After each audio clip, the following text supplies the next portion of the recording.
तो बच्चों, कैसे हैं आप लोग। आप लोगों के सामने फिर मैं उपस्थित हूँ MHD 13 उपन्यास को लेके।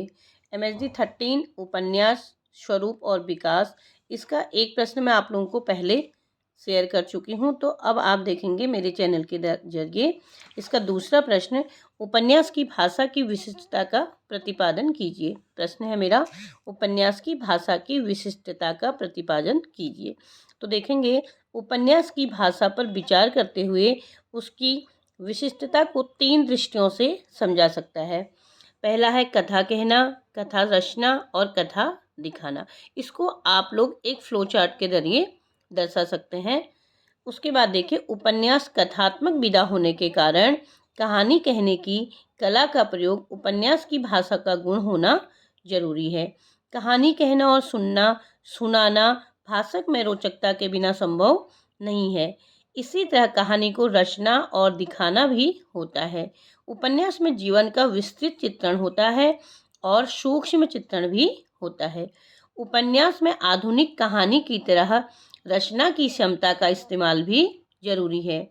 यानी उपन्यास में कहानी इस तरह कही जाती है मानो उसे पढ़ने के लिए रचा गया है, लेकिन रचे जाने में सृजनात्मकता की अनेक विशेषताओं का प्रयोग किया जा सकता है।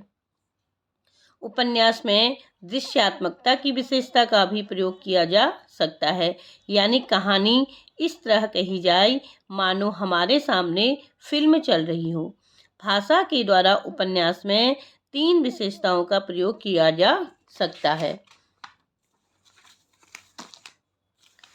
कथा कहना, उपन्यास की कथा में वैसा ही कौतूहल, रहस्य और नाटकीयता का होना जरूरी है जो किस्से गोई में होता है। लेकिन इन तत्वों के होने से कौतूहलपूर्ण और मनोरंजन प्रधान उपन्यास की ही रचना हो सकती है। उपन्यास में वर्णित स्थितियां और मनोभाव कितने ही सूक्ष्म क्यों न हो, उपन्यास में उनका उद्घाटन इस तरह किया जाना चाहिए कि पाठक इस उद्घाटन के लिए पहले से उत्सुक हो। वह यह जानने के लिए बेचैन हो कि पात्र क्या सोचेगा, क्या करेगा या क्या कहेगा।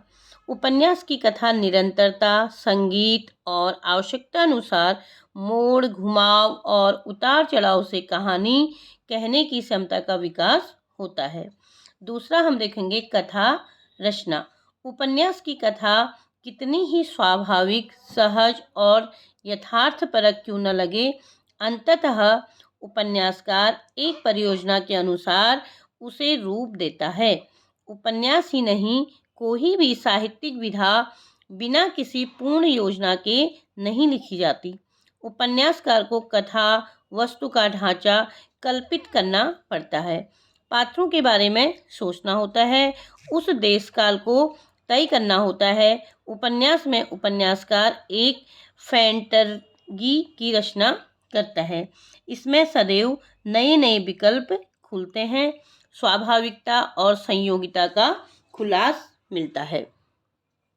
कथा दिखाना, उपन्यास जो मानव का कहीं अधिक पूर्ण चित्र प्रस्तुत करता है तथा उस महत्वपूर्ण आंतरिक जीवन की झांकी दिखाता है जो कि सिनेमा की क्षमता से बेहतर चीज़ है।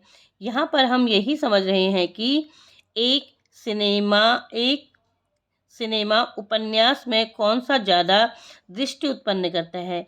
शब्दों में दृश्यों को रचना उपन्यास की गुणवत्ता को बढ़ाने में सहायक हो सकते हैं। उपन्यासकार लगातार ऐसे प्रसंगों की सृष्टि करते हैं जिनको दृश्य रूप में प्रस्तुत करने से उस प्रसंग का प्रभाव ज़्यादा पड़ता है। उपन्यास निर्मला का प्रसंग ऐसा ही दृश्यात्मक प्रसंग है जो कि इसकी एक विशिष्टता है। तो आप लोगों ने देखा कि हमारा जो प्रश्न था, उपन्यास की भाषा की विशिष्टता का प्रतिपादन कीजिए। तो ये पूरा इस प्रश्न का उत्तर मैंने आप लोगों को समझा दिया है। मैं आशा करूँगी आप लोग इस प्रश्न को पढ़ेंगे। इसके बाद मैं इसका नेक्स्ट क्वेश्चन आप लोगों के सामने प्रस्तुत करूँगी। उससे पहले अगर आप लोगों को आगे के प्रश्न देखने हों, उनको करने के लिए आप मेरे चैनल को ज़रूर सब्सक्राइब करेंगे, लाइक करेंगे, शेयर करेंगे। धन्यवाद।